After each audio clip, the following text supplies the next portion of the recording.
Assalamualaikum warahmatullahi wabarakatuh. Selamat pagi anak-anak. Salam sejahtera untuk kita semua. Mudah-mudahan kita tetap berada dalam kebaikan dan kesehatan dan tentunya keimanan kepada Allah Subhanahu wa taala. Kita masuk di tema 8, subtema 3, PB 4 dan 5. Tentang HAM dan sistem kalender. HAM, hak asasi manusia, dan sistem kalender. Kalian punya kalender di rumah? Nah, kalender-kalender yang ada di rumah itu kita akan pelajari dari mana itu kalender berasal, kisahnya bagaimana sehingga ada kalender, dan ya kita lihat saja. Mari kita baca basmalah bersama-sama. Bismillahirrahmanirrahim. Apa yang akan kita pelajari pada pembelajaran kali ini? Kita akan mempelajari hak asasi manusia atau HAM. Kalian bisa buka buku paket ya, di subtema 3 PB 4 HAM. Lalu kita juga akan mempelajari kalender. Kalender ada dua macam yang sering kita lihat, yang ada dewasa ini di masyarakat, kalender Hijriah, dan yang kedua kalender Masehi. Yang keempat kita akan pelajari tahun kehabisan. Kita pelajari yang awal dulu, hak asasi manusia. Apa itu hak asasi manusia? Waktu itu kita sudah mempelajari hak-hak warga negara kita, hak-hak rakyat Indonesia di negara NKRI, ya seperti hak untuk mendapatkan pendidikan, pekerjaan, hak untuk memeluk agama, hak untuk membela negara, dan lain sebagainya. Hak berpendapat, ya banyak ya. Nah, lalu ini ada lagi yang disebut dengan hak asasi manusia. Apa itu? Apa ada hubungannya? Tidak dengan hak-hak yang sudah kita pelajari. Hak asasi manusia itu apa? Hak asasi manusia adalah hak dasar yang dimiliki manusia sejak lahir. Jadi sejak lahir setiap yang namanya manusia memiliki hak asasi manusia. Hak asasi, jadi hak yang dimiliki manusia sejak lahir, tidak dimiliki oleh hewan-hewan yang lain, tidak dimiliki oleh hewan ataupun makhluk hidup yang lain. Jadi ini khusus pada manusia. HAM berlaku universal, berlaku bagi setiap manusia tanpa memandang ras, agama, suku atau golongan. Jadi setiap orang memiliki HAM ya, memiliki hak asasi, mau itu orang kaya, orang miskin, orang hitam, orang kulit putih, agama Islam, agama yang lain, mau itu anak kecil, orang itu dewasa, muda, tua, itu mempunyai hak asasi. HAM termasuk hak untuk hidup dan mendapat kebebasan. Kebebasan dari perbudakan, penyiksaan, berpendapat, bekerja, sekolah, dan lain-lain. Jadi HAM itu diantaranya hak untuk apa saja? Hak untuk hidup ya. Jadi setiap manusia berhak untuk hidup dan mendapat kebebasan. Di antaranya kebebasan dari perbudakan, penyiksaan, berpendapat, bekerja, sekolah, dan lain-lain. Oke, mungkin belum mengerti ya. Oke, kita coba simak lebih lanjut lagi. Kenapa sih harus ada HAM-HAM begini? Kenapa harus ada hak asasi manusia? Nah, kita lihat dulu ratusan tahun yang lampau, anak-anak. Coba kita lihat beberapa ratus tahun yang lalu, anak-anak, terjadi perbudakan atau jual beli manusia. Jadi manusia itu kalau orangnya orang rendahan ya, itu gampang saja diperjualbelikan. Dijual aja berapa, bisa 1 juta, 2 juta, 300.000 ya. Semakin mahal harga, semakin bagus orangnya, harganya pun dijual semakin mahal. Yang sering dijual beli itu adalah orang-orang kulit hitam. Nah, diperjualbelikan karena orang-orang kulit putih menganggap orang kulit hitam itu tidak bernilai, jadi mereka diperjualbelikan. Banyak terjadi ya perjualbelian orang-orang kulit hitam, kayak di Afrika. Orang Afrika kan kulitnya hitam-hitam ya. Afrika Selatan, Ethiopia, mana lagi banyak, termasuk sahabat Nabi Muhammad siapa? Bilal bin Rabah, itu juga asli orang Afrika sebetulnya, orang Ethiopia. Bilal bin Rabah itu juga sempat menjadi budak. Begitu ya sahabat-sahabat Nabi yang lain, Nabi Muhammad. Nah, di zaman Nabi Muhammad juga perbudakan itu sudah terjadi ya. Makanya bagi orang-orang para sahabat yang melakukan pembebasan bagi orang-orang yang diperbudak, dibebaskan itu dibeli kemudian dibebasin, nah itu pahalanya surga. Seperti Abu Bakar itu sudah berapa orang yang dia bebaskan. Kita lihat lagi. Nah, ini juga perbudakan. Jadi orang-orang kulit hitam itu diperjualbelikan. Kalau udah dibeli diapakan? Ya terserah, mau itu dikerja paksa, mau itu disuruh-suruh tanpa dikasih upah, mau itu ya seperti hewan ya. Nauzubillahi min zalik. Padahal orang-orang kulit hitam itu juga adalah manusia dan mereka juga punya hak untuk apa? Untuk hidup dan untuk bebas seperti kita. Selain dari perbudakan juga kasus yang terjadi tentang manusia adalah penjajahan di dunia. Penjajahan bukan hanya di Indonesia anak-anak, tapi di hampir di semua negara di dunia ini pernah terjadi penjajahan ya.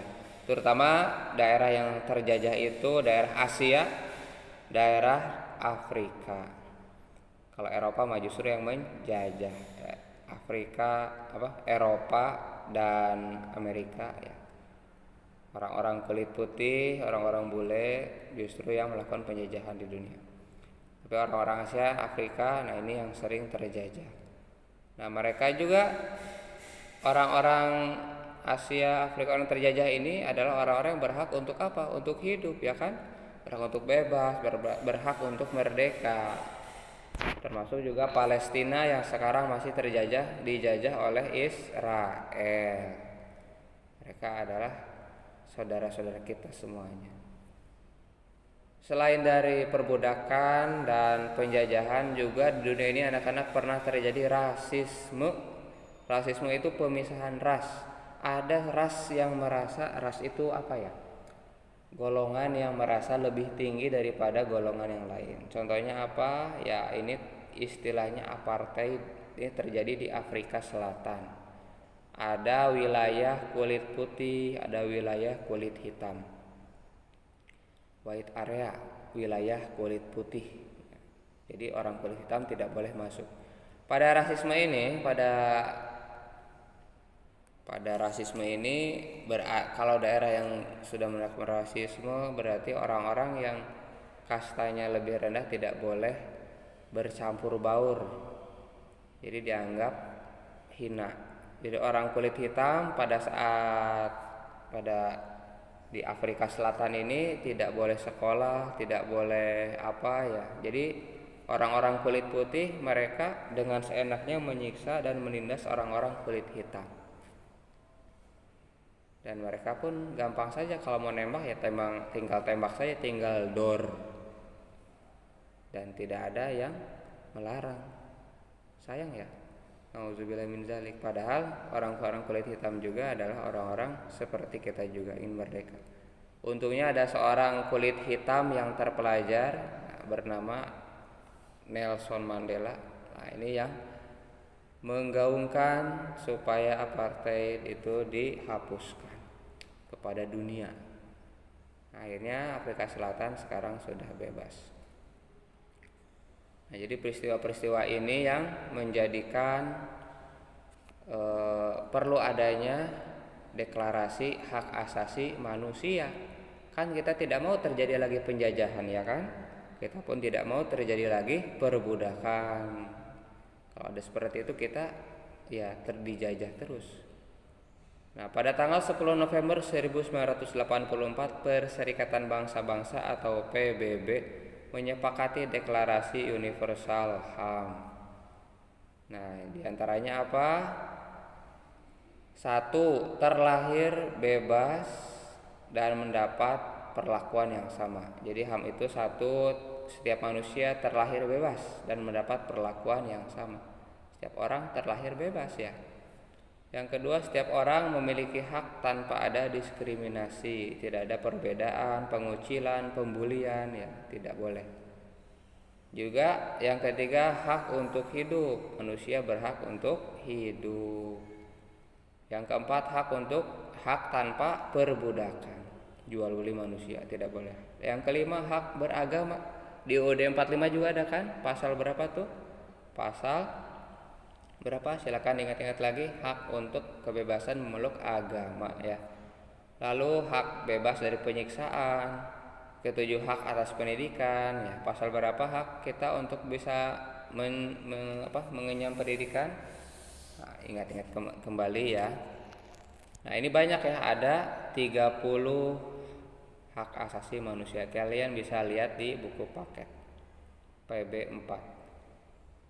Cukup ya, ini hak asasi manusia, hak dasar yang dimiliki oleh setiap manusia sejak lahir.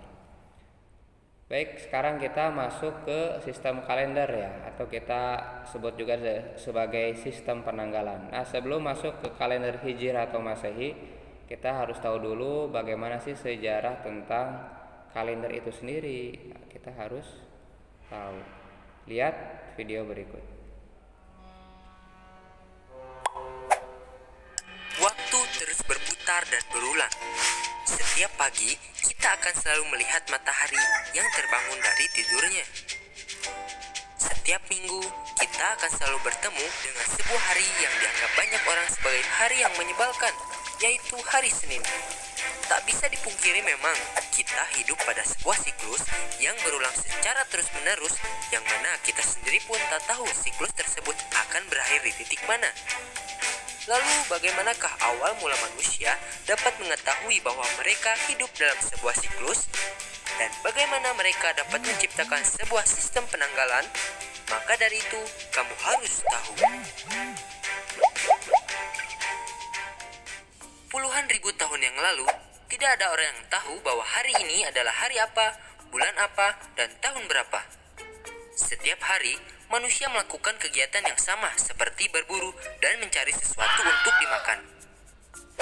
Namun, ketika hewan buruan bermigrasi, tanaman tidak tumbuh, cuaca berganti, dan perubahan alam lainnya menyebabkan manusia tidak bisa memenuhi kebutuhan makanan mereka, barulah manusia sadar bahwa terdapat suatu siklus yang berulang. Mereka mulai berpikir bahwa alam selalu berubah dan kembali pada pola yang sama. Pada saat itu, barulah konsep tahun mulai muncul di kepala mereka. Ketika peradaban mulai mengenal pertanian, mereka mulai sadar bahwa dalam satu tahun ada waktu tertentu yang lebih baik untuk menanam dibanding waktu yang lainnya. Mulailah mereka membagi waktu tahunan menjadi musim dan bulan. Hal itu membuat orang-orang perlu membaca pergerakan benda di langit dan menentukan kapan harus menanam, memanen, memancing, dan berburu. Pada titik ini, setiap peradaban di seluruh dunia, dari mulai Mesopotamia, Arab, Maya, hingga daratan Tiongkok, mengembangkan sistem penanggalannya masing-masing. Ya, baik. Nah, itu sekilas kisah tentang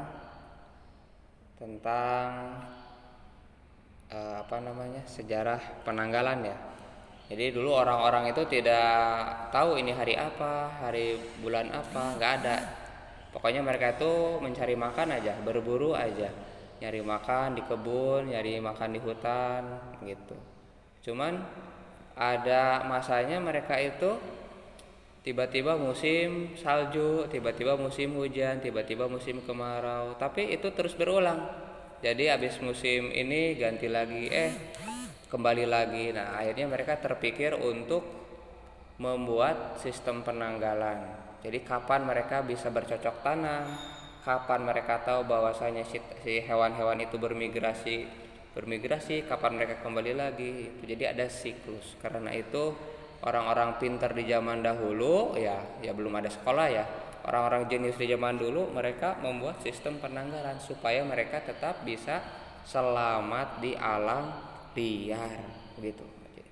Oke, kita awali dari sistem penanggalan yang pertama, yaitu kalender Hijriyah. Nah, anak-anak, seperti kita tahu bahwasanya bulan itu berevolusi mengelilingi bumi. bumi. Nah, dari revolusi ini terjadilah fase-fase bulan. Bentuk bulan yang senantiasa berubah-ubah. Jadi kalender Hijriyah ini didasarkan pada perputaran bulan mengelilingi bumi atau revolusi. Jadi dari perubahan bentuk fase bulan, fase-fase bulan yang terbentuk menunjukkan perubahan waktu yang berulang kembali ke fase yang sama. Bulan sabit, bulan separuh, bulan cembung, bulan purnama, balik lagi ke bulan cembung, bulan separuh, bulan sabit, dan hilang jadi bulan baru. Begitu terus. Dari bentuk bulan yang berubah-ubah itu dan kembali ke bentuk yang sama, maka dibuatlah kalender Hijriyah. Kalau pada kalender Hijriyah satu bulannya bukan 30 hari tapi 29,5 hari. Satu tahunnya 12 bulan sama tapi jumlah harinya 354 hari. Siapa yang membuat kalender Hijriyah? Yaitu sahabat Rasulullah yang kedua, Khalifah Umar bin Khattab. Nah, ini kalender Hijriyah ini dibuat berdasarkan Nabi Muhammad hijrah dari Mekah ke Madinah, ke Yasrib ya. Jadi tahun pertama hijrah itu adalah tahun di mana Nabi Muhammad hijrah ke Yasrib. Sekarang sudah tahun 1490 sekian ya hijriah. Berarti sudah 1400 tahun yang lalu Nabi Muhammad hijrah. Nah, ini fase-fase bulan akibat dari perputaran bulan mengelilingi bumi. Ada bentuk bulannya apa saja ini? Bulan sabit ya, ini yang paling tipis namanya hilal. Bulan sabit paling tipis tapi masih bisa dilihat oleh mata manusia. Hilal, bulan sabit, bulan separuh. Lalu habis bulan separuh kembali lagi ke jadi bulan cembung. Makin cembung jadi bulan purnama. Ini yang di tengah namanya purnama ya. Ke kanan lagi cembungnya berkurang separuh jadi bulan sabit lagi. Hilang deh. Nah, ini berdasarkan perputaran bulan mengelilingi bumi. Nah, ini seperti ini. Jadi karena bulan mengelilingi bumi, ini yang warna biru bumi, yang warna kuning kecil itu bulan. Udah ngerti ya? Ini udah dipelajari pada pertemuan sebelumnya. Nah, ini adalah nama-nama bulan pada kalender Islam. Diawali dari nomor 1 bulan Muharram, yang kedua Safar, yang ketiga Rabiul Awal, Rabiul Akhir, Jumadil Awal, Jumadil Akhir, Rajab, Sya'ban, Ramadan. Nah, Ramadan ini ternyata bulan ke-9. Syawal, Zulqaidah, Zulhijjah. Syawal itu lebaran. Kita sedang di bulan apa nih? Kita sedang di bulan Sya'ban, bulan ke-8. Nah, bulan depan insya Allah kita masuk ke bulan Ramadan. Siap-siap puasa ya, dan tingkatkan amal ibadah. Nah, ini dalam 12 bulan ada dalam 1 tahun ada 354 hari. Catat. Yang kedua adalah sistem penanggalan, yang kedua adalah kalender Masehi. Nah, kalau kalender Masehi ini didasarkan pada perputaran bumi mengelilingi matahari atau revolusi bumi ya. Kok bisa? 1 bulan ini 30 atau 31 hari, dan 1 tahunnya sama 12 bulan tapi agak banyak 365 hari. Catat. Kok bisa perputaran bumi jadi kalender? Nah, anak-anak, seperti yang kita tahu, akibat dari revolusi bumi apa dampaknya? Salah satu dampaknya adalah apa?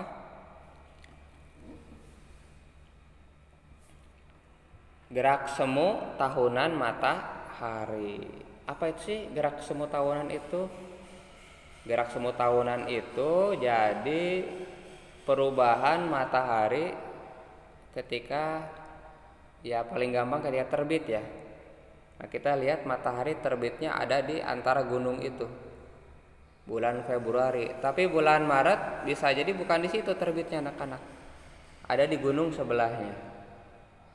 Bulan April geser lagi mataharinya sebelah kiri lagi. Bulan Mei geser lagi. Jadi mataharinya tidak netap ada terbit di antara dua gunung itu. Suka bergeser-geser. Nah, kalau tidak percaya, coba kalian perhatikan terbit matahari di pagi hari. Nah, tentunya ini bisa diamati kalau kita bangun pagi. Ini pasti akan terlihat kalau kita perhatikan pagi-pagi. Matahari itu terbitnya tidak selalu di titik itu, pasti bergeser-geser. Nggak akan setiap hari, tapi kisaran berbedanya tiap bulan tuh. Ganti bulan aja, biasanya ngegeser.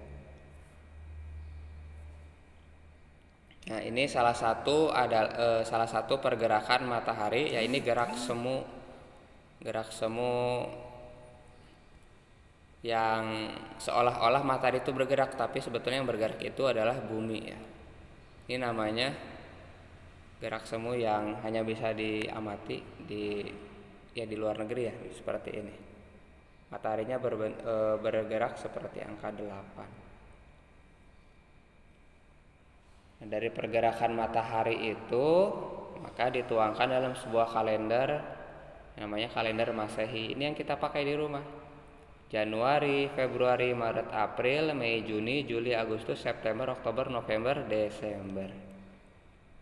Kalau hijriahnya Muharram, Safar, Rabiul Awal, Rabiul Akhir, Jumadil Awal, Jumadil Akhir, Rajab, Sya'ban, Ramadan, Syawal, Zulqa'dah, Zulhijjah.